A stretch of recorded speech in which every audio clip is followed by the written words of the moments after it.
Hello and welcome to the Ice Guys. This is the show that takes you into the world of the National Hockey League. Every game, every day, from a betting perspective. With pro sports handicappers, Ian Cameron, Alex B. Smith, and various guests from the world of hockey and sports betting. And now, here's your host, Ian Cameron.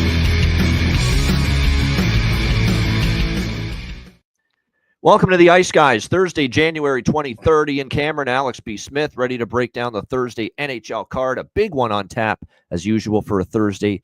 We have ourselves 11 games in NHL action tonight. We'll get to those in just a moment. First, we'll look back on Wednesday night.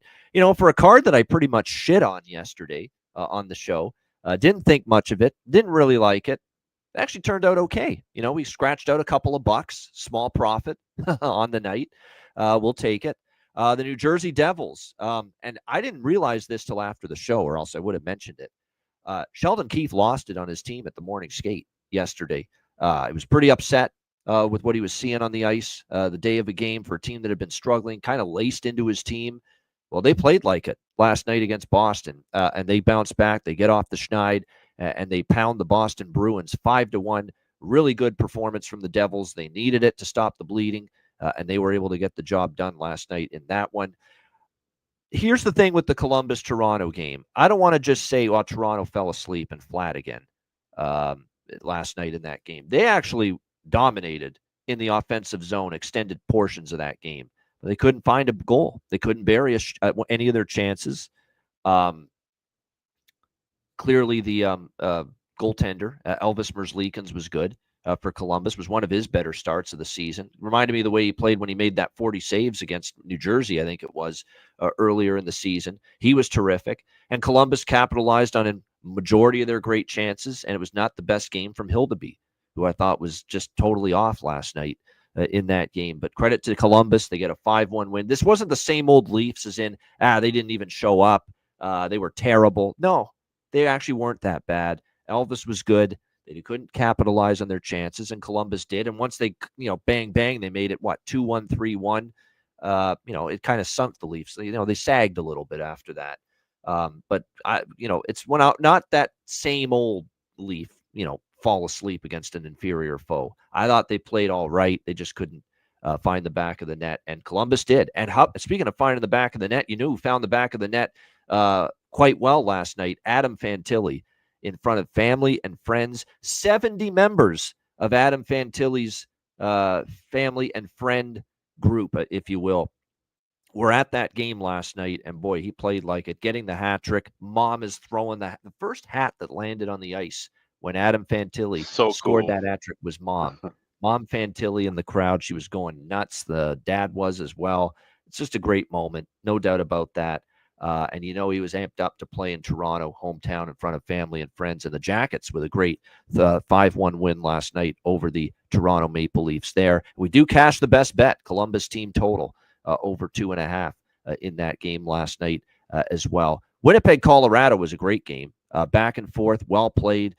Good goaltending. I thought Hellebuck and Blackwood both played pretty well, but credit to the Winnipeg Jets bouncing back from the road loss to Utah, and they win 3-2 in overtime against Colorado. Neil Pionk with the overtime winner for the Winnipeg Jets in that game. And then the last game of the night, LA came out strong. They missed on a couple of power play chances.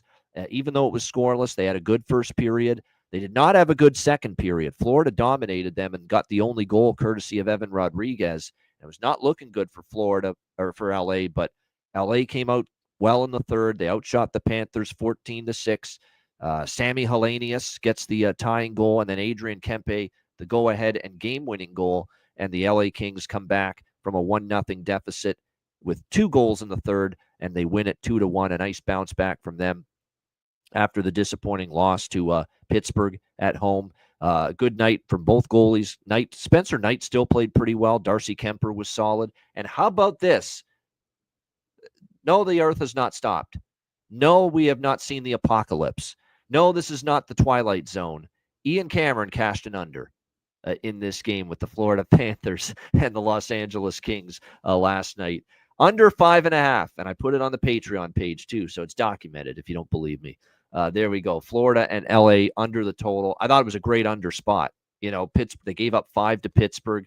Florida on a back-to-back, low and slow. Kings under machine, especially at home. Kemper's been in good form at home. We mentioned it, sub 2 goals against average at home going into that game last night. Knight's been playing well in net for Florida lately, so it had all the makings of an under, and it definitely stayed way under the total. No sweat either, 2-1, and I had the piece of the Kings on the money line too, so it was good to see LA get the job done. So it was a nice end of the night going 2-0 in that game. Alex, your thoughts on Wednesday?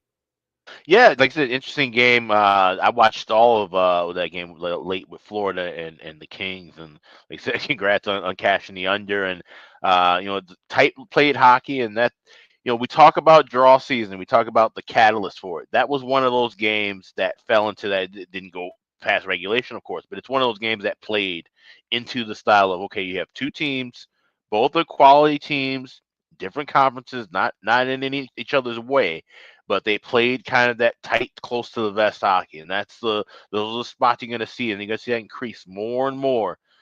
Even looking at Colorado, Winnipeg, that's a perfect example of draw season. Two division foes going after each other. They played tight. There was not much going on in that third period, and then it only took 17 seconds for Winnipeg to get the winner in that game. But that's the thing when you look at these short cards. If there's a night where you don't really like a whole lot of bets, I just had 4 bets in total. The only one I cashed was LA winning that game, got minus 115 with that. But learning from each game that you don't bet on, watching a little bit of action and picking up a piece of something. If you notice, an improvement, somebody's play, somebody dropping off a goalie, certain things, just always make sure to try to take away some kind of bit of information on these short cards if you don't bet every game, or if it's a spot you don't like, or even if it's a game you did bet and you lost the bet. Like I said, it's always learning from it. So last night was a kind of a night of like I said, just learning more than just firing away at bets left and right. And I made a futures bet yesterday, and I kind of teased on yesterday's show, but I'll talk about it a little bit later because that team is in action tonight. Good to know. Absolutely. And we'll get right into it. We'll start with this Thursday card in Kakalaki, where we've got the Columbus Blue Jackets taking on the Carolina Hurricanes. Carolina minus 380, home favorites, 6 the total in this game. It's an interesting spot. It's certainly not a great Columbus spot. You think of the fact they played in Toronto. A lot of those guys were Ontario boys. Fantilli, first and foremost, get the hat trick. This kind of feels like flat spot city here a little bit for the Columbus Blue Jackets.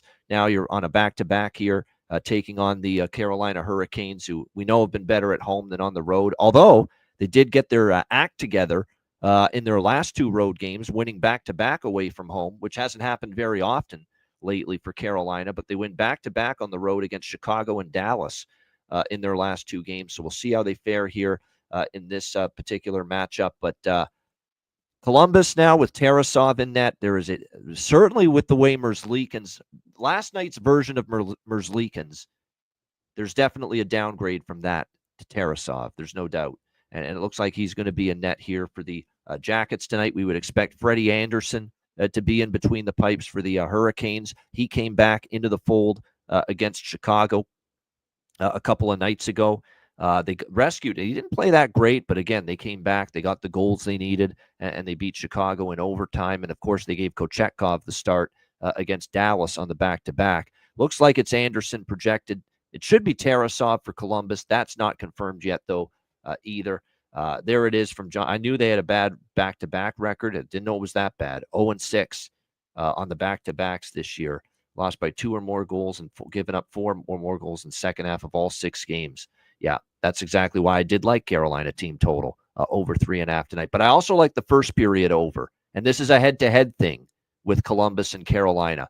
5 straight in the head-to-head series have gone over the total in the first period. Blue Jackets and Hurricanes. Regardless of venue, the full games have gone over in Columbus. The full games have stayed under for the most part in Carolina. But regardless of venue, when it's been Blue Jackets versus Hurricanes, the first periods have gone over the total. Again, 5 straight in the series. Jackets, Hurricanes have gone over in the first. So I'm on Carolina team total over 3.5 for a bet, and first period over. Only first period over, actually, in this game. This is not an over by Fecta. This is just first period over for me. Alex, what do you think here? Jackets, Hurricanes. I like the over by factor, but I like it in game. I'm seeing them, minus 125, 130. I think we can wait and we should be able to get plus money with that, or you at least minus $1.10. $1.10 would be my buy point live in game. And for that 6, I would, like I said, get to a 5.5 at minus $1.25. I would be in on that. I'm still not sold that Frederik Andersen is going to be ready. I think he was a little bit rusty. There's a couple of soft goals he gave up in that game against Chicago. And like you said, Tarasov's a guy we know we can't trust from one game to the next as well. So I think this could get out of hand with the goals. So first period over, full game over, but I'm going to jump on those about maybe 2 minutes into the contest. Yeah, I like Cuban's goal prop. That's the one that stood out to me. It's not that he's been great lately. He's kind of cooled off. Eric Robinson, but Eric Robinson was in the Columbus organization at one time. Of course, now he plays for the Carolina Hurricanes. So you do have that former player. Fantilli ain't going to score a hat trick, but I wouldn't say no to maybe taking a shot with him or Kent Johnson again. Kent Johnson could have scored last night, had all kinds of runs. Yeah, I know it's definitely a first period under run for Carolina. I know that does concern me, but like I said, the series history, that's the thing that stood out to me because I always look at the series history with two teams, and I just know, wait a minute. We know the games in Columbus have gone over full game. The games in Carolina have stayed under. And to our guy Landon's point, 9 straight unders in Carolina full game between Columbus and Carolina. So that's why I'm not on the full game over. But again, 5 straight first period overs for Columbus, Carolina entering tonight. That's why I'm on that first. And I could also see Carolina jumping on a tired Columbus team with a weaker goalie early. Yeah. Right. And I was just saying, keep in mind, too, all these Carolina numbers we're looking at with these unders, we're talking about other goalies. We're talking about Pyotr Kochetkov, a better goalie. We're talking about Dustin Tokarski, who had some good runs in a couple of starts he had. We're not talking about Frederik Andersen. So that makes the difference. Who we still have some concerns. That was not a vintage performance in his return the other night against Chicago for Freddie Andersen there. And it's going to take him at least a few games to get back up to in his best form, tip-top form. And when we're talking about somebody who's had injury after injury after injury, I can tell you from personal experience, it's harder to bounce back after every injury. I don't care if it's just the smallest of injury or large. He's had the gamut of injuries.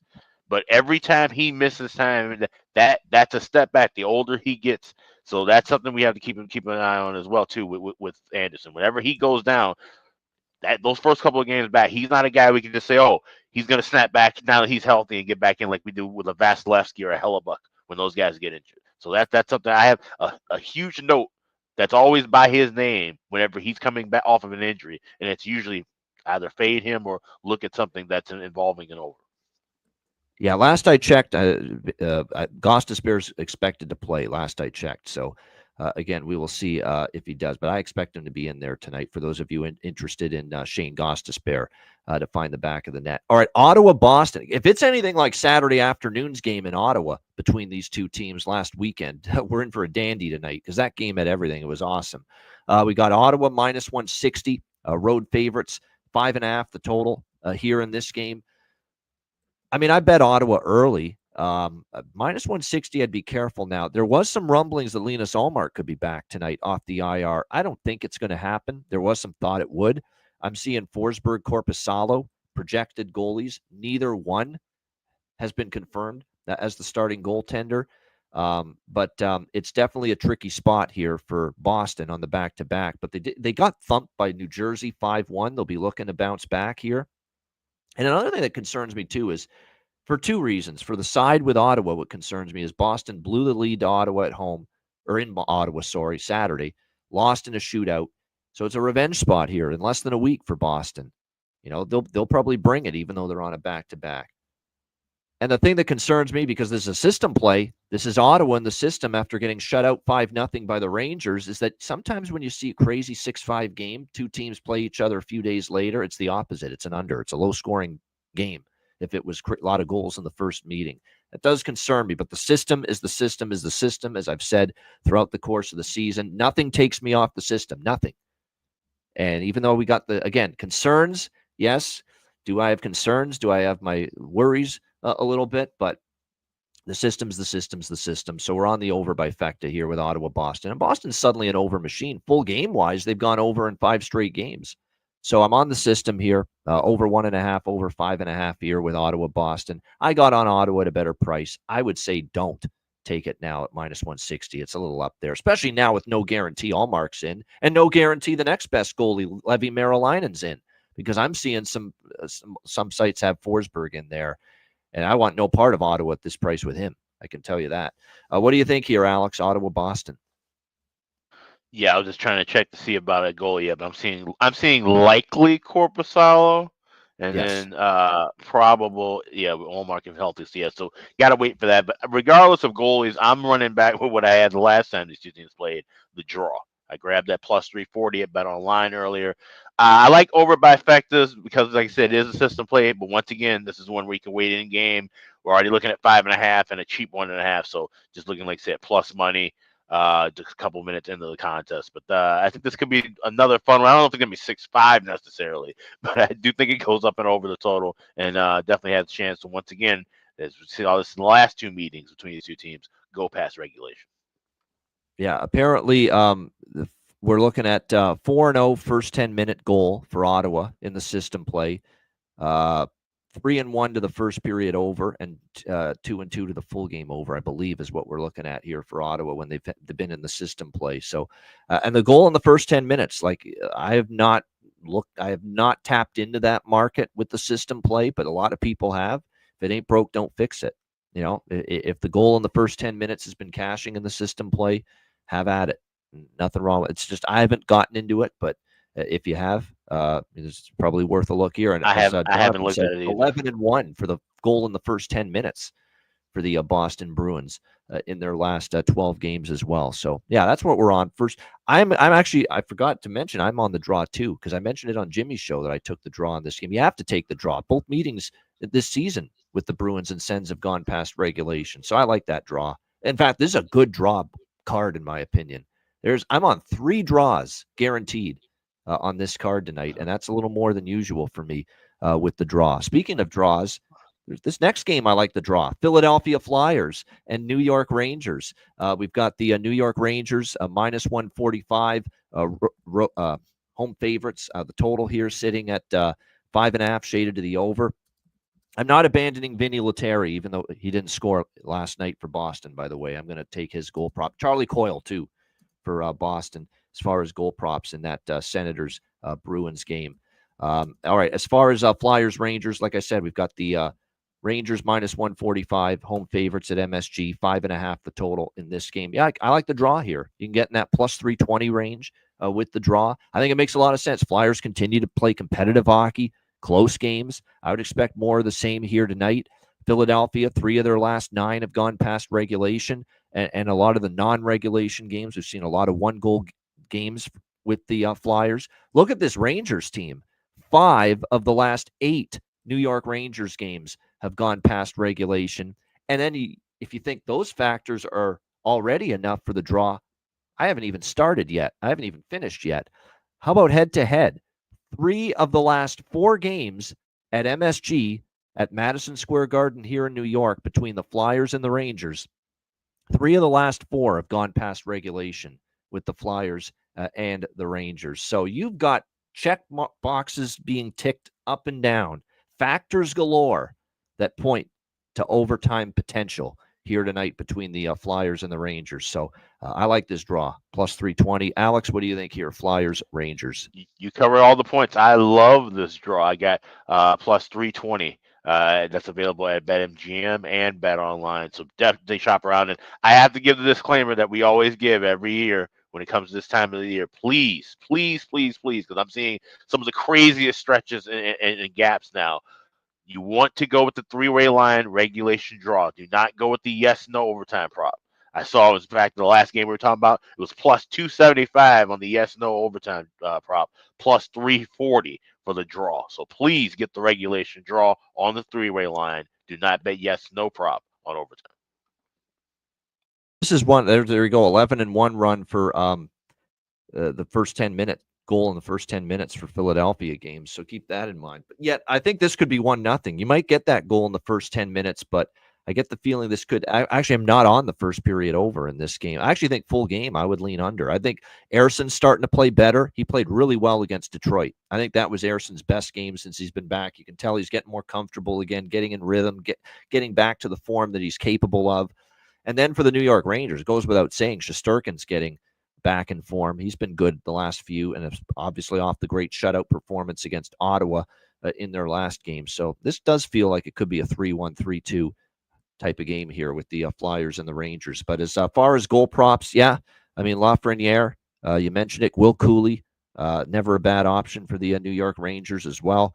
Down in the lineup, Morgan Frost, Noah Cates. That's usually the players that I've been mentioning over and over again repeatedly for the Philadelphia Flyers, but they're the ones that have the value, in my opinion. I do want to mention something about the Ottawa game, too. We've got Pinto on the second line, and look who is going to be on the top line with, I forgot to mention, too, I should have, Josh Norris being out for Ottawa, their top line center, so it's a huge loss. So there's going to be some shifting going around. If you believe in the pest, they're going to give, it looks like, potentially Nick Cousins a shot on the top line with Timmy Stützle and Drake Batherson tonight for Ottawa. So there could be some goal value there on Cousins tonight, the pest, if you buy into that, playing on the top line here tonight for the Ottawa Senators in that game. No, we're not talking college basketball, even though it might have looked like it just a moment ago with that graphic.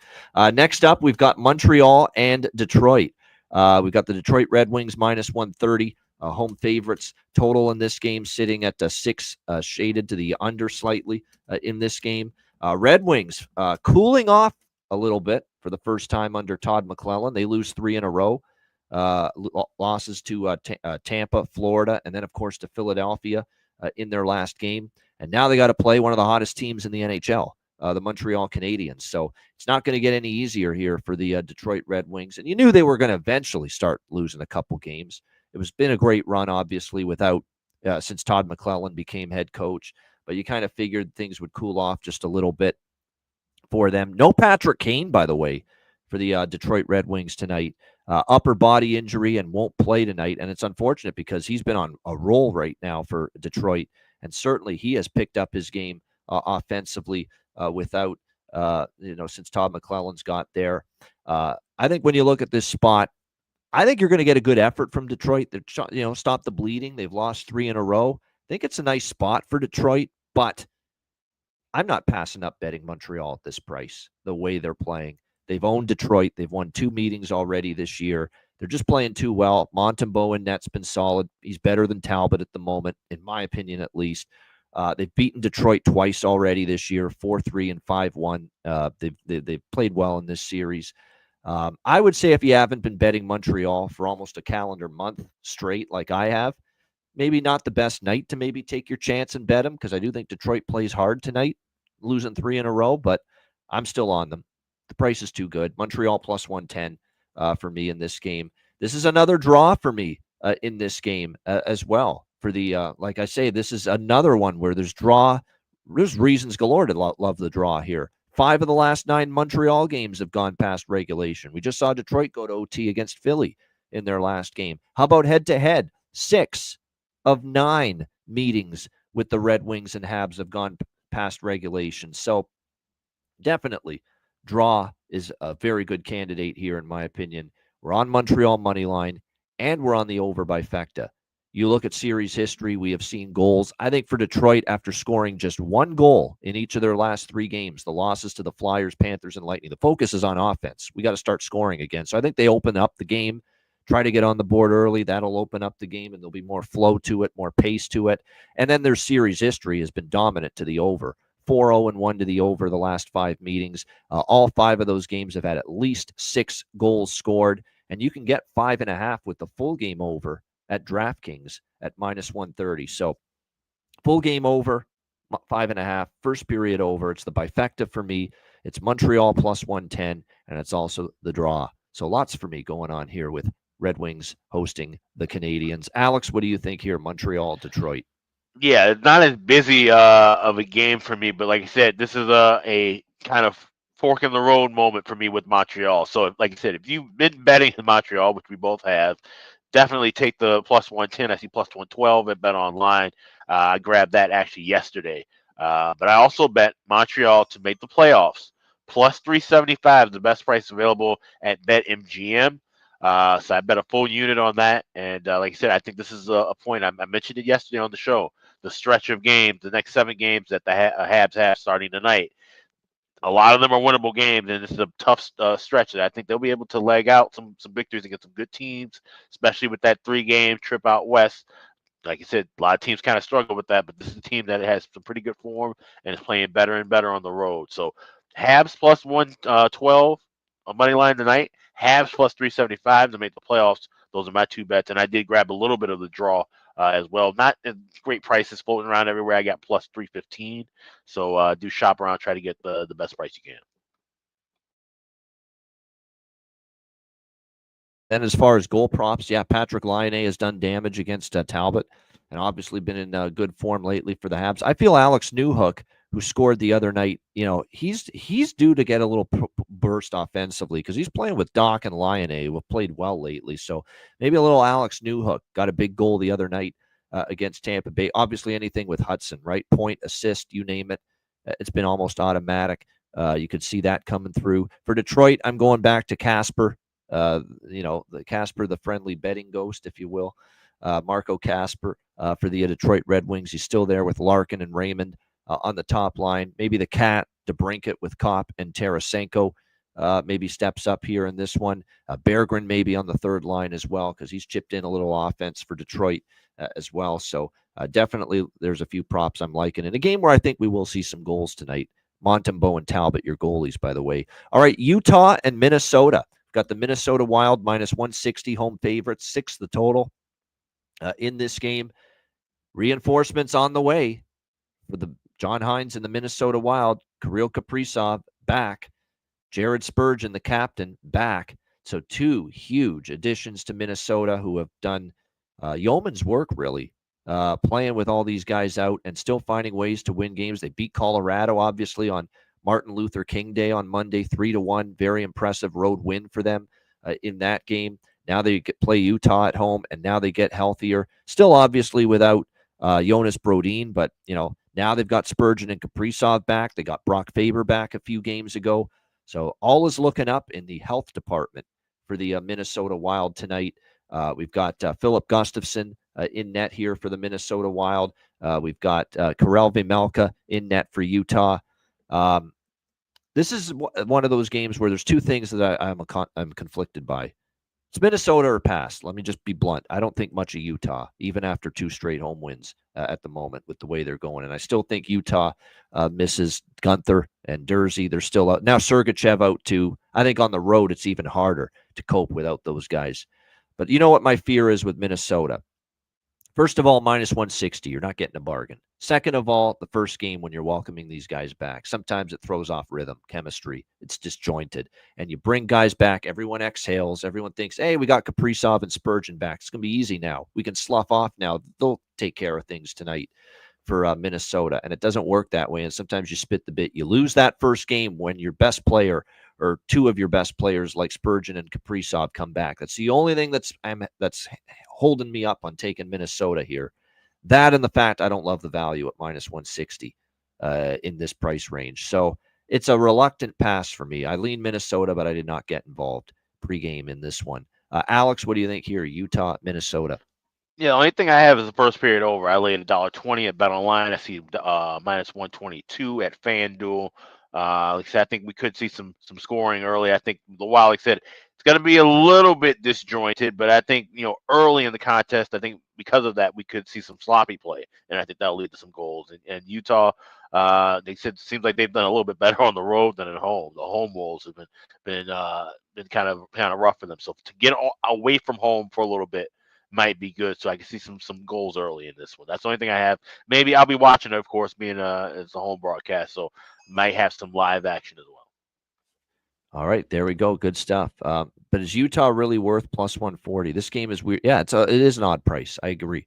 And plus, you got the factor. To me, what I've learned over the years in the NHL and NBA, and sometimes, look, 1 or 2 of your best players come back in the same game. Some teams do win in that spot.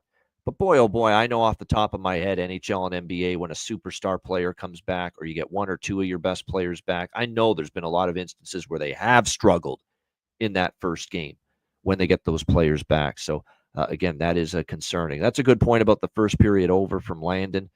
I might sprinkle on the first period over, actually. Yeah, after seeing that.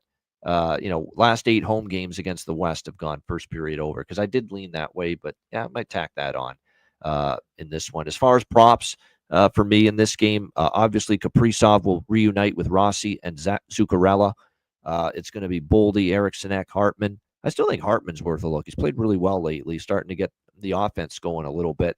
And then for the Utah Hockey Club, obviously it's been a little bit more of a grind for them to score goals. By the way, shout out to Clayton Keller, man, the captain of the Utah Hockey Club. That guy got busted and bludgeoned like crazy. He had to go off the ice the other night and get 12 stitches. 12 stitches. And of course, 2 minutes, 3 minutes later, he's back on the ice and he's playing the rest of the game for the Utah Hockey Club. Just another classic reminder of what hockey players are made of. They're made of some tough stuff, man. Just great to see that. And then the picture of him after the game with the shiner. He even did media post game because he's the captain, with the shiner and the stitches above his eye. Just what can you say? What a sport, man, and how tough these players are. No question about that. I don't know what that was, but all right, we're back anyway. All right, next up, we've got Vegas and St. Louis. This is a rematch. These teams played in Vegas the other night and on Monday, and the St. Louis Blues got the better of it, winning 5-4 in a shootout over the Golden Knights. Now the rematch in St. Louis. We have Vegas minus 145 road favorites here, 6 the total here in this game. Now this one feels like it could be an under, and I'll explain why. Bruce Cassidy after the game, I know I posted the video of it in our DM, our group DM, got after the goaltending a little bit. We need our goaltending to be a little bit better, whether it's Aiden Hill or whether it's Ilya Samsonov. And lately it's been Hill, where we've seen a little dip once again in his play right now. So you would expect the Vegas Golden Knights to, maybe the goalies to heed that message, be stronger. It's also killed Vegas lately, giving up a goal early in the game. It has really, really hurt them. That was surprising to see them fall down like they did to St. Louis early in that game because they were off the 3 consecutive road losses to Nashville, Carolina, and Chicago. You come back home, you're supposed to be ready to go, and you weren't ready. You gave up a goal in the first 10 minutes. You were down 2-1 after the first period. Not exactly what you want to see. I don't know what we're going to get from Vegas. They're not playing great. I don't want to lay a price with them on the road. They've lost 4 in a row. Their road record's not great. 11-11. They're a meandering 500 team on the road. They got Dallas tomorrow night in Dallas, team that they have some playoff series history with. So not a great spot for Vegas, even if they're coming off 4 straight losses. Do I want to take St. Louis, though? They just beat this Vegas team 5-4.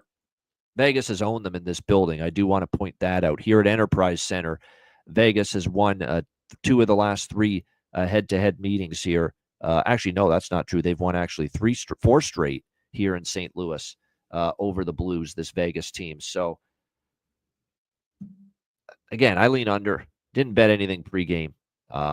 Vegas spot, not for me on the road at minus 145, though. Alex, what do you think here? Golden Knights, Blues.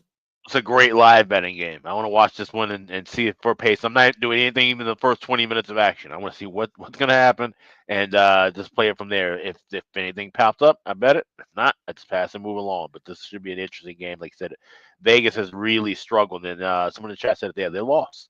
They're a lost team right now, and they can't afford to be lost in this time because you got a lot of teams heating up in that division, the Pacific, but a lot of teams heating up in the Central too, like St. Louis, gunning for these playoff spots. So, Vegas, they've got to figure it out sooner than later because, these losses start to mount.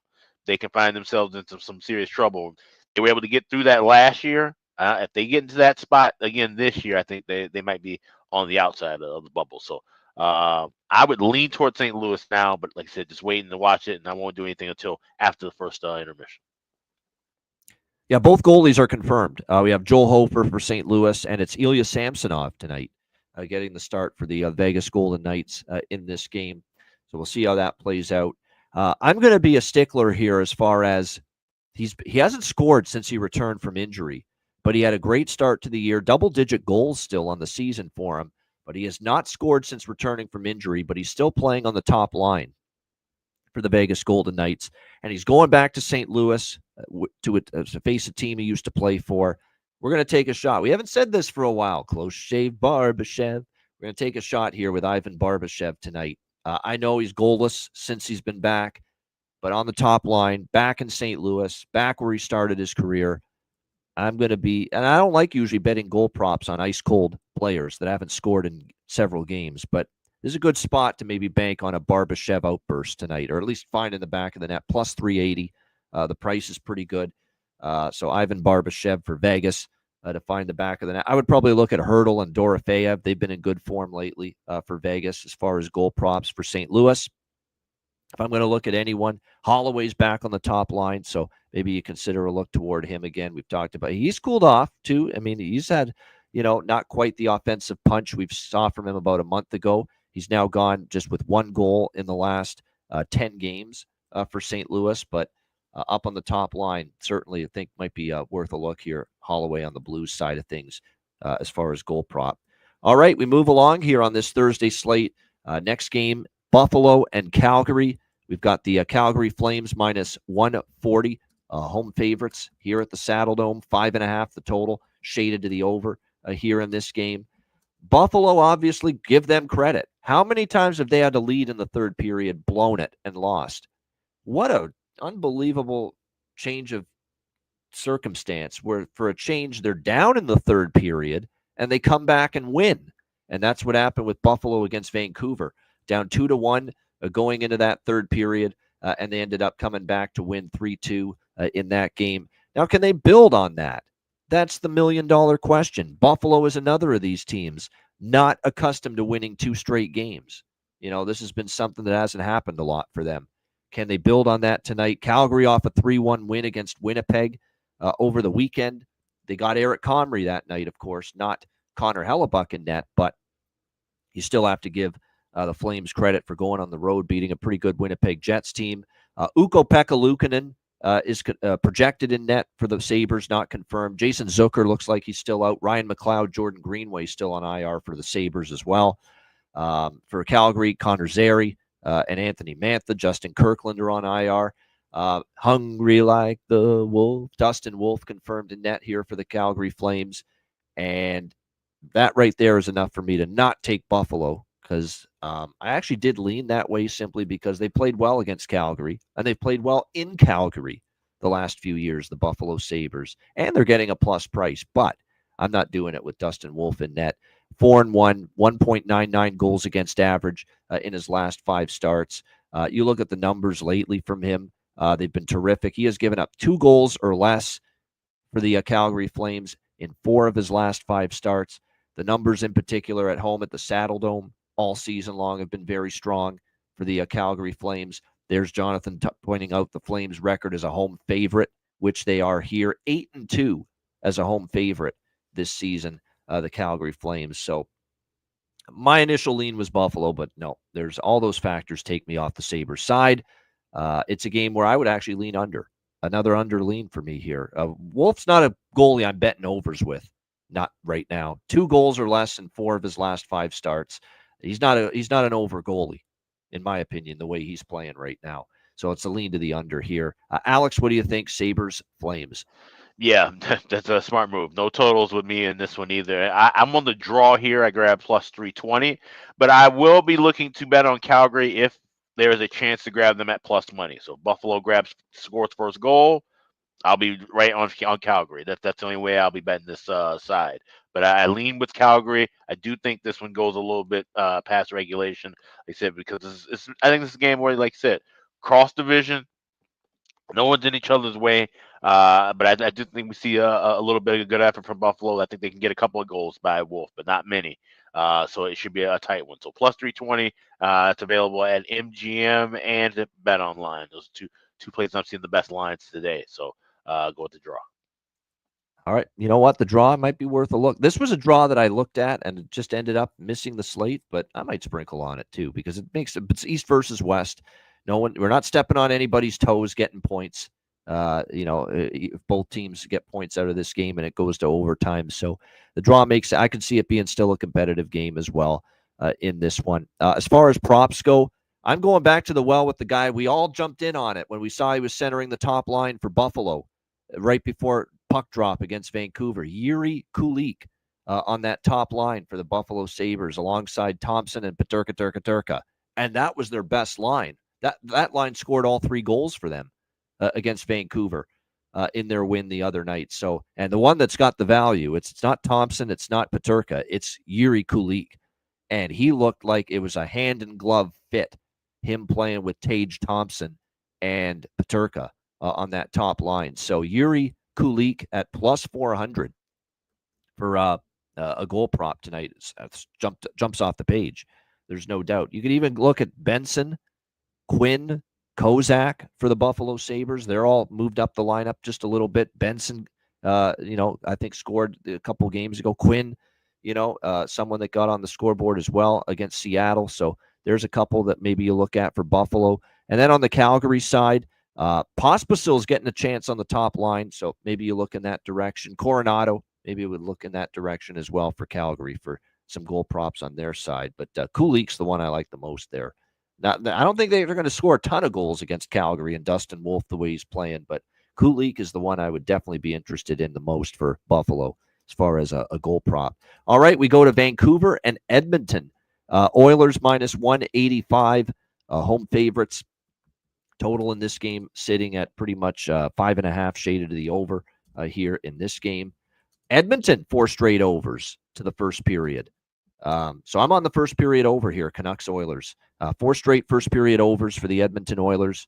I could see Edmonton wanting to jump out quickly because they lost to Washington. They got goalied by Logan Thompson. They played well enough to win Edmonton, but Logan Thompson was just spectacular and basically took that game from them for the Washington Capitals. So I could see them coming out fast, coming out hard, coming out strong, trying to get on the board early, jump on a Vancouver team. It's actually rapid revenge for Edmonton. They lost Saturday night in Vancouver 3-2. That was the game with all the shenanigans that got Tyler Myers suspended for 3 games, that got Connor McDavid suspended for 3 games. So I think Edmonton here in a bounce back spot. I like it. I'm on Edmonton, a rare Edmonton in regulation for me, minus 115 in this game. I think they pay Vancouver back here in this one. Don't trust Vancouver still. Issues galore, consistency problems, you name it. So Edmonton in regulation, and again, 4 straight first period overs for the Oilers. We will take the first period over here as well. Maybe the full game over too, but I like the first period over more. What do you think here, Alex? Vancouver, Edmonton?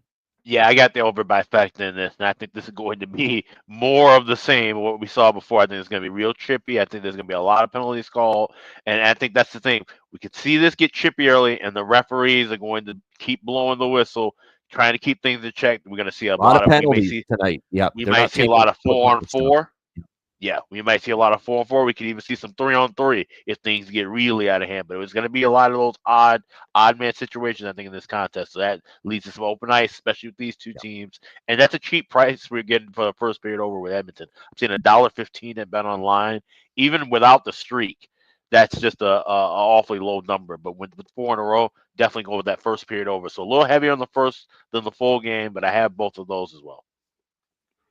And people will say, well, wait a minute. Hold on now. How can you lay minus 185 with Edmonton with no Connor McDavid? Did you see the way they played against Washington without him? That was larceny by Logan Thompson. That's the only reason they didn't win that game. They play like that, they're winning tonight.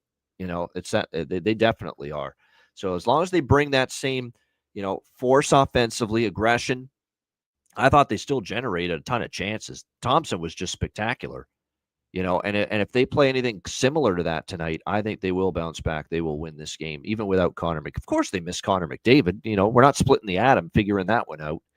But I thought they played pretty well without him the other night, even though they lost to Washington. That was all about Logan Thompson and how awesome he was. If they play like that again tonight, I think they get the W.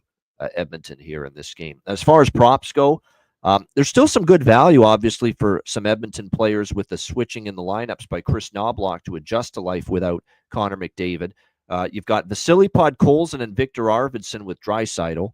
So those two guys, Vasily and Victor, are worth a look. Adam Henrique is now centering the second line with Perry and Hyman, it looks like. So Henrique, Perry, there's definitely value there. And don't look now, Corey Perry, not only getting the second line opportunity, but Corey Perry also, if you remember back to the Washington game, He scored one of their goals in that game against the Capitals the other night. So I definitely think, there's some value on the old man approaching 40 years old.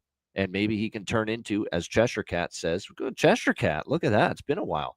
Scory Perry. Yeah, I hope so tonight. No question. So we'll see how that goes. Yeah, Calvin Pickard in net for Edmonton in this one. You're right. But to be honest with you, Skinner's had a couple of shaky games too. And look, Pickard, even though he gave up 3 goals against Minnesota, Chicago, they won both games. They're actually 3-1 last 4 starts for Pickard. So they have been winning with him. We'll see how that plays out. But I'm already locked in with the regulation. I think they could still get it done with Cal Pickard in net here tonight in this game. And like I said, those are some of the props I'd be looking at for Vancouver in this game. Doesn't it seem like public enemy number 1? Wouldn't it be just typical for Connor Garland, to score tonight in Edmonton after what happened with him and McDavid on Saturday? It would be just such a storybook situation to happen if he were to find the back of the net in this game. But don't mind that look as far as that goes. Oh, and by the way, this is a system play as far as a goal prop to me. Jake DeBrusk, when Pop Louie is in the building calling the game for the Oilers on television with Jack Michaels. You know how many times Jake has scored with Louie in the building calling the game on television? When he played for Boston against Edmonton, where Louie works doing the television games, he'd score more often than not. And it's carried over here, in fact, to Vancouver and Edmonton. So maybe Jake DeBrusk tonight. System play. Louie is in the building. Pop DeBrusk in the television booth for the Oilers. So Jake's got to score tonight in this situation. So we'll see if he's able to follow through on that. All right. We move along here. We've got 3 games left on this Thursday slate. Pittsburgh Penguins and Anaheim Ducks. We've got Pittsburgh minus 160 road favorites here in this game, and the total currently at 6, shaded to the over in this game. So Pittsburgh, give them credit. Great win, 5-1 in Los Angeles against the Kings. It's a very difficult team to beat in that building. Kings with a great home record, obviously, this year. But go and look at Pittsburgh off a win. It's ugly. They have not put 2 wins in a row together very often this season. And at this price, there's not a chance I'm taking Pittsburgh minus 160. No way at this price range. The problem is, can you trust Anaheim right now? They're in a bit of a funk. Although their 4 losses, they're on a 4-game losing streak. The losses were Tampa, Carolina, and the Florida Panthers twice. So it's not like they've lost to bad teams during this 4-game losing streak, Anaheim. But I don't know. There's people saying that the vibes aren't the best right now with the sorry, it was Tampa, it was Washington, not Carolina. It was Washington, Tampa Bay, and 2 losses versus Florida for Anaheim during this 4-game losing streak. But those are all good teams. So they've lost to really good competition the last 4 games. This is a step down for Anaheim compared to what they've played in the last 4 games. But I don't know, man. I don't know if I fully trust them, especially now. Gibson might be in net, and he's a Pennsylvania guy. He grew up cheering for the Penguins, but that's a bigger deal in Pittsburgh. When he goes back there, goes back home. This game being in Anaheim, I don't know if that angle plays as well if John Gibson gets the start. Alex Nedeljkovic projected in net for Pittsburgh. Pittsburgh's fully healthy, by the way, for the first time, maybe all season. So they have not a single player on their injury report right now. Yeah, the hate on Cronin, you're right. That is a concerning factor for me. But at this price, it's Anaheim or I pass. I'm not laying minus 160 with Pittsburgh. I'll probably sprinkle on Anaheim, but it's nothing super strong because I am worried about what the vibe with that team right now. But I feel Pittsburgh in this price range against a lesser team and off a win. They've been terrible off a win. They're 0-5, the Pittsburgh Penguins, in their last 5 games after a victory, which tells you right there it's very difficult to trust this team to put 2 good games and 2 victories together right now. It's been that way pretty much all season for Pittsburgh. That's why they've got the record they have. What do you think here, Alex? Penguins, Ducks.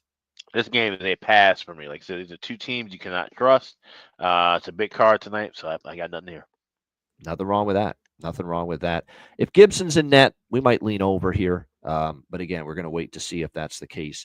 And then as far as props for this game, I would say for Anaheim, I usually mention, the same, right? Troy Terry, we talked about him, worth a look. Robbie Fabry, I think on the second line, might be worth a look. But Toronto scored the last game. No issue maybe looking in his direction. I would say Raquel, Bunting for Pittsburgh. I'll throw a couple out there. Tomasino. And how about my guy, Cody Glass repair, Cody Glass replace. Don't look now.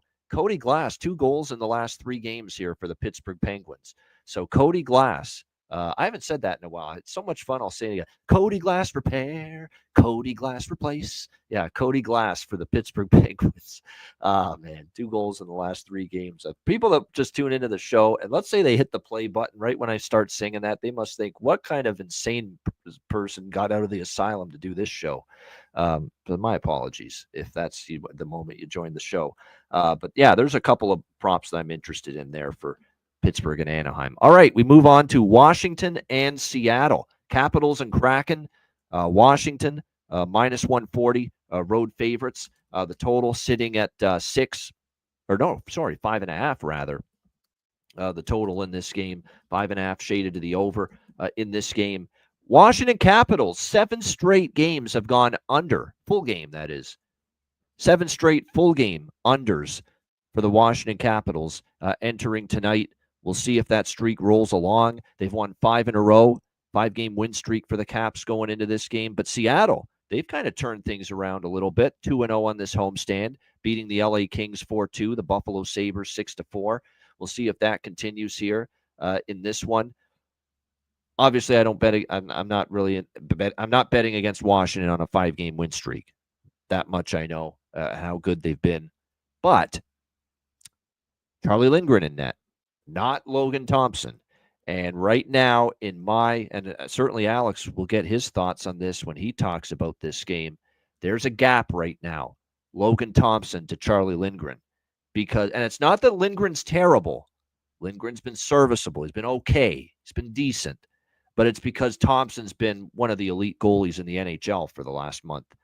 That's why there's a significant gap right now. It's not so much that Lindgren stinks. It's that Thompson is all world right now with the way he's been playing for the Capitals. So it is a downgrade, though. Lindgren, will be in net. We expect Joey Decord here for Seattle, although that hasn't been confirmed.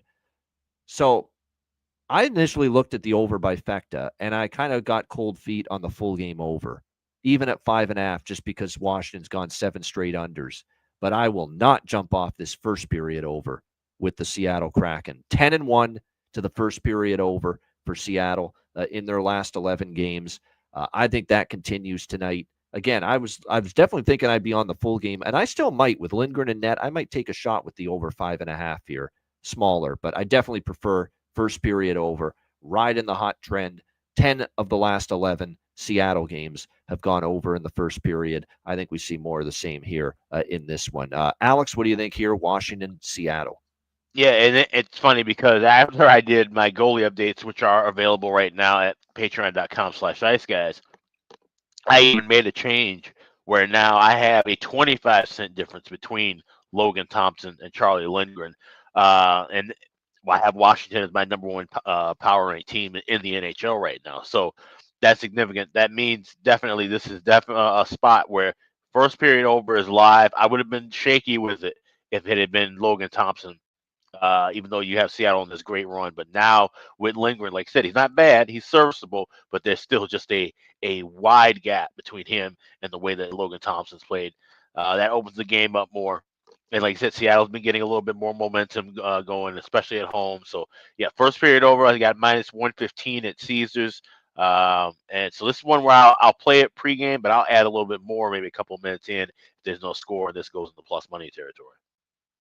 Yep, there we go. Both of us first period over. I will be on the full game over too, but smaller bet compared to the first. So it is officially an over by Fecta for me, but definitely smaller on the full game over compared to the first period over. For props in this game, I still like the Kakko, Beniers, Schwartz line. I'm going to take a chance here personally with Burakovsky against his old team. Remember, he started his career with the Washington Capitals. He hasn't scored in 5 games, but I find more often than not he's scored a couple of times, I believe, when he's played Washington whether he was with Colorado or now with Seattle, when he's gone up against the Capitals, I do remember him scoring a time or two against them. So Andre Burakovsky, I am interested in as far as a goal prop for Seattle, facing the team that he started, obviously, his NHL career with. We'll see. You know what's funny? It's just it shows you how things go for Buffalo sometimes, because he doesn't score much, but he used to play for the Sabres, yet he scored against them with Seattle the other day. John Hayden. Not exactly a goal scorer, John Hayden, and down on the fourth line, but even he scored against Buffalo the other day. So those are the props I'd look at for Seattle. I think for Washington, Ovechkin, McMichael, Protas, Dubois, Tom Wilson, it's basically interchanging the same players we've talked about, for the last several games. If you're going to look at Washington props, you can't really argue with any of those names I just mentioned. They're all a threat. And they all get involved in the offense more often than not. Ovechkin, McMichael, Protas, Dubois lately, Wilson, of course. So those would be the props you could go about looking at here with the Coastal Carolina. Don't remind me that was a bad bet in college basketball. Can't win them all. You know what? Maybe the delay and pushing that game back hurt it. But, yeah, they did not play well in that one. But we had a good college basketball night. The good news is that game went over the total, so I was happy about that, the over cash. So, anyway, it's all good. It's a big card. You know me, high volume Ian doesn't fret about losing one bet. We've only got another 80 to go. Yeah. Yeah. Right? Why get pissed off about one losing bet? We got 80 more in the coffer. Come on. Yeah. Got lots of day left ahead of us. Yep. No doubt. So that's the way it goes. We move on to the next one, just like we are now with our final game of this Thursday NHL card. It is indeed our final game on the slate here for this Thursday, and it is here we go, Nashville Predators and San Jose Sharks rematch. These teams, of course, just played in Nashville the other night. We have Nashville minus 250, road favorites, 6 the total here in this game.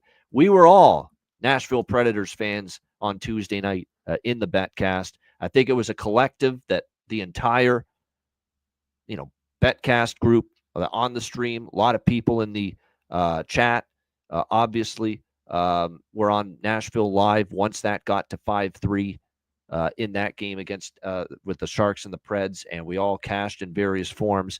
They come all the way back from 5-1 down to beat the San Jose Sharks 7-5 in that game. It was quite the comeback, capped off by a couple of shit goals for Georgiev to give up as well.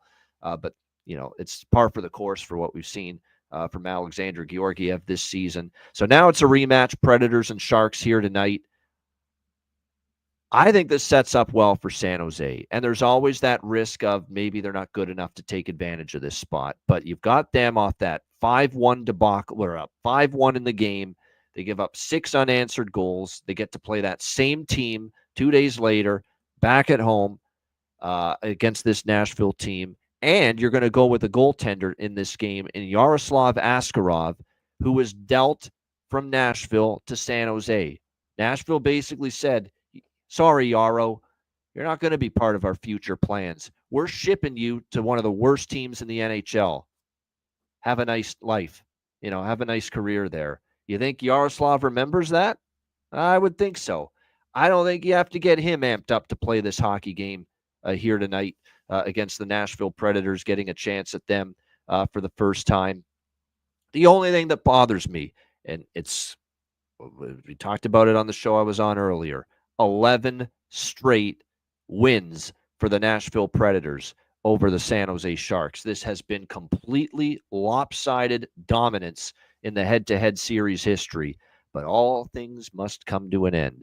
And I get a sneaky feeling San Jose could step up here with their young goalie of the future, Yaroslav Askarov, and take down the Predators and snap this 7-game win streak that the Predators have over the Sharks. And yeah, it's a tricky spot for San Jose. 5 straight on the road, back home.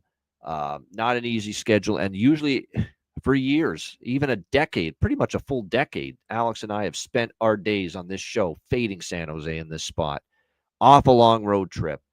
Back home, and they've been historically horrific in this situation. But I'm going against that for one night. I'm going against the 11 straight wins for the Predators over the Sharks for one night, because I just think coming off that just collapsed to Nashville the other night with a motivated young goalie in net, the whole team's going to be psyched, to get another shot at Nashville. That's pathetic. I don't care what fashion it happened in.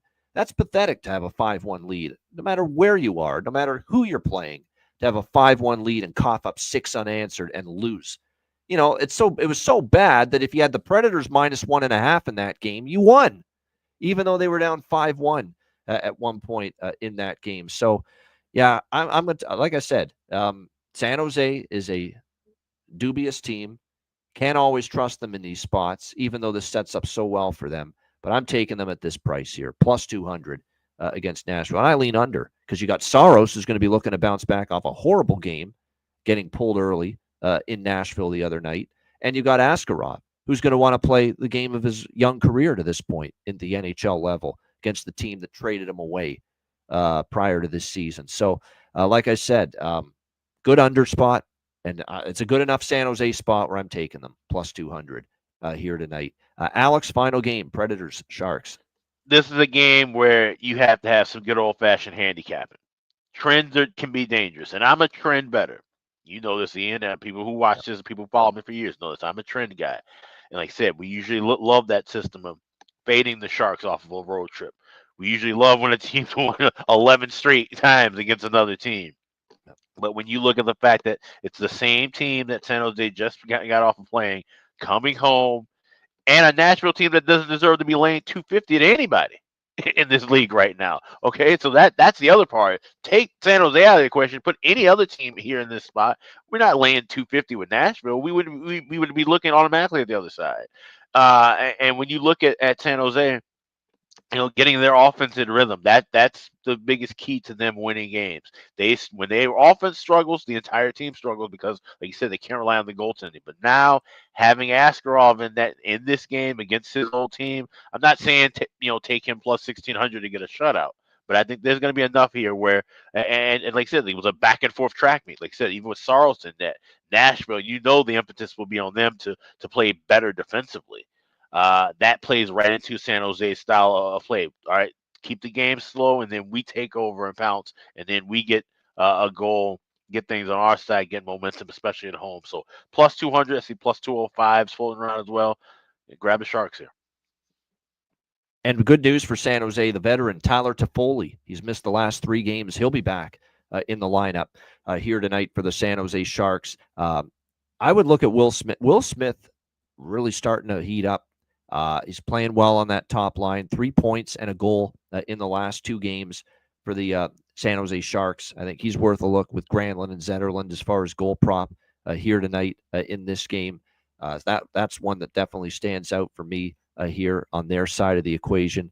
For Nashville, there is one that I want to point out here because he's getting an opportunity with O'Reilly and with obviously Forsberg, Stamkos, and Marchessault have clearly picked things up. But my cousin Vinny Hinostroza, going to get a chance on the second line here tonight. So a little bump for him for the Nashville Predators that maybe you can sprinkle a couple bucks potentially on him to maybe find the back of the net here for the Predators in this game tonight. Never thought I would say this, but with how crazy that game turned out and the big comeback with Nashville the other night against San Jose, and now all the storylines here, Nashville winning 11 straight against San Jose, Askarov getting this start against the team that traded him away to one of the worst teams.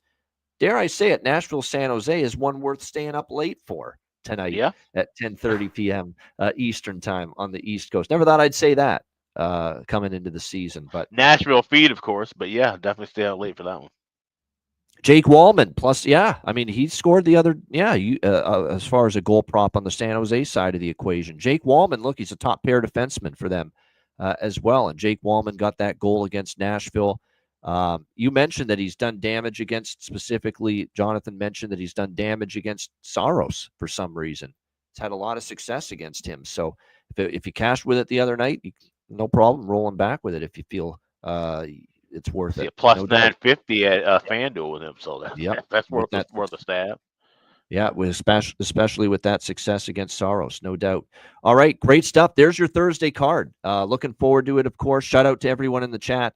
Hit the like button. We appreciate it very much. And a reminder, we've got another Patreon exclusive live betcast coming your way next Tuesday. January 28th. I know you guys want to be there for it because they're fun, they're profitable, it's just a ton of fun, no question, and we're looking forward to that Patreon exclusive live betcast next week. So again, there you see it, January 28th, next Tuesday, Patreon exclusive live betcast. Looking forward to that on Tuesday, January 28th. But again, the only way to join us for that betcast is to become a Patreon member at patreon.com/iceguys. So make sure you sign up, patreon.com/iceguys, just $10 per month. Goalie charts, totals charts, of course, our daily betting card posted each and every day, sides, totals, and player props on the Patreon page. And we also have, of course, lots of other stuff. We got some more player suite interviews coming up that'll be exclusive to our Patreon members as well. Plenty more exclusive live betcasts coming up in February. We're even thinking of maybe doing one during the Four Nations. Not confirmed yet, but we might do one. We don't know when, but we might do one live betcast during that. So again, patreon.com/iceguys, just $10 per month. Your subscription goes the cost of it, I should say, goes a long way to keeping the show going. So $10 per month. Make sure you sign up before next Tuesday to be part of our Patreon exclusive live betcast, patreon.com/iceguys. Also, check out the Ice Guys store, iceguys.myspreadshop.com. We've got some new merch in the store as well. We got a new series drop that is based off of my old band. I know some of you that may not know that I was in a hard rock band over a decade ago, and so we did a little kind of synergy between the two kind of things. And we got a cool T-shirt. We got a woman's T-shirt with the rolled up cuffs. We got a men's unisex T-shirt as well, and a long sleeve shirt. So all those available, and you get 15% off for the next 5 days. When you visit the site, hit the redeem button at the top of the page. Code will be activated at checkout. So check all of that out right now at iceguys.myspreadshop.com. Yeah, make sure you check it out. No doubt, iceguys.myspreadshop.com. 15% off for the next 5 days, too. So discount rates available, too. So make sure you check it out with all the great gear and merch at iceguys.myspreadshop.com. All right, we got our bargain bin special of the night and best bets coming up in just a moment, right after we hear from our great Ice Guys sponsors.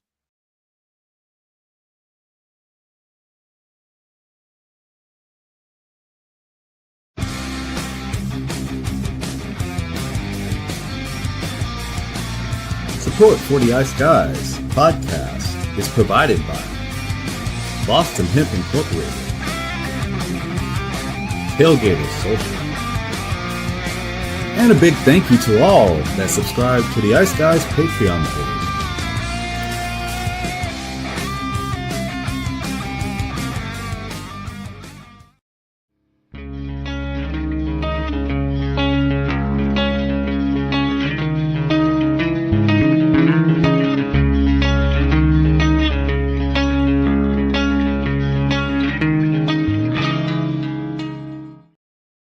Everyone loves a perfect pair.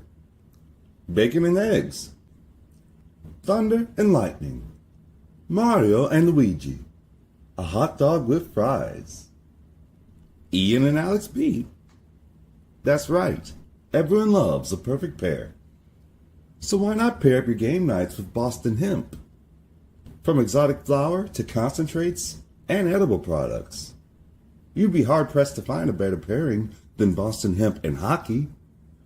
Check them out today at bostonhempinc.com. That's bostonhempinc.com. Boston Hemp Incorporated, the official smoke sponsor of the Ice Guys. Void where prohibited by law. Not available outside of the United States. Must be 21 or over to obtain products. Check your local regulations to see if Boston Hemp is available in your area. All right, shout out to all our great sponsors. And yes, that's Alex and the music there behind that Ice Guys store ad. And yeah, we both love our music. The difference is I never played in any bands or any instruments. Alex did. Well done. Oh, thanks. Yeah. So that's that clip, and all that music's available on YouTube. We're actually going to look into remastering some of that and having that. So yeah. So I Corvinus was the name of my band, and yeah, check out the merch of the store. Yep, check out that Ice Guys store. You're right. Get your gear and your merch there at iceguys.myspreadshop.com. And check out Boston Hemp Inc. 20% off all orders on the website using the promo code IceGuys at bostonhempinc.com. iceguys.com. All right, bargain bin special of the night. Alex, what do you like here in the bargain bin for this Thursday? Yeah, so as I mentioned in the chat by Russell Deck, yes, I'm in a slump here in this segment. I need to get the hell out of the hole, but I think I got one that I really like, and it's a spot involving one Nick Suzuki of the Montreal Canadiens. I like him to get the first goal of the game, plus 1,700, available at FanDuel. Like I said, this is a half team that's been rocking and rolling. Big game against a division opponent, Detroit. I like Nick Suzuki to get things started off with a goal, plus 1,700. That's my bargain bin special for Thursday night. There you go. Nick Suzuki, captain of the Montreal Canadiens. First goal, plus 1,700 for Alex B. Smith, his bargain bin special of the night. My bargain bin special of the night, there's some good choices. I'm going to go to it. I'm going to see if it can strike twice for me. It was good to me on the other night on the BetCast. Let's go back to Buffalo and Yuri Kulik, plus 400 at Bet365.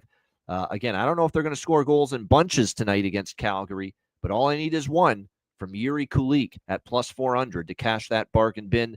Up on the top line, instant chemistry with him, Tage Thompson, and JJ Paterka on that top line for Buffalo. So let's go with Yuri Kulik plus 400 for the Buffalo Sabres. My bargain bin special of the night for this Thursday NHL card. Best bets, Alex, what do you like for best bet? Let's head out to Washington, where Washington takes on Seattle. You got the first period overrun with the Kraken, like at 10-1 to that first period over. You get that minus $1.15 at Caesars. So we'll go Capitals Kraken first period over 1.5 minus 115. My Thursday best bet. All right, there you go. Capitals Kraken over 1.5 first period. Best bet for Alex B. Smith. My best bet for this card. I am stunned that we can still get at a couple books, including Caesars, 5.5 with Montreal, Detroit, given what we've seen in series history. 5 straight meetings have had 6 goals or more, 4-0-1 to the over in those games. And I like the first period over too, but I'm going to go with the full game over here. Montreal, Detroit, over 5.5, minus 130. That is going to be my best bet here for this Thursday NHL card. Shout out to everyone in the chat. We appreciate you as always for joining us. Hit the like button on the way out. And again, we've got, like I said, a huge card tonight. We'll be back with you tomorrow. Saturday, we got Ryan Robinson joining us on Saturday to help us with the big card coming up at noon Eastern on Saturday. So looking forward to that. Again, lots coming up. We've got the BetCast, Patreon only, Patreon exclusive next Tuesday, January the 28th, 7 p.m. Eastern time. So join us for that. Looking forward definitely to that BetCast. A little more quaint, cozy environment and vibe to it compared to the one that we had a couple of nights ago. So make sure you join us next Tuesday, Patreon exclusive. Get to patreon.com/Ice Guys and sign up for just $10 a month so that you can be a part of our Patreon exclusive live BetCast next Tuesday. A reminder, the Ice Guys is live 7 days a week, Monday to Friday, 2 p.m. Eastern, Saturday and Sunday, noon Eastern. If you can't watch the show live, download the Ice Guys podcast in audio form on all major podcast platforms, Google Podcasts, Apple Podcasts, Spotify, Stitcher, iHeartRadio, Amazon Music, and more. Download the Ice Guys podcast when you can't watch the show live. Great comment from Chris Otto. We appreciate that. Best 90 minutes of his day. Yeah, there you thanks. go. Yeah, it's definitely one of my, I have a lot of favorite moments of the day. This is right up there. I'll tell you that right now. Yeah. We love doing this show. So much fun, and you guys help make it happen in the chat. Appreciate all the interaction. For Alex B. Smith, I'm Ian Cameron. Have a great Thursday night. Enjoy the games and good luck. And we will be back with you tomorrow on Friday, 2 p.m. Eastern, for another edition of the Ice Guys.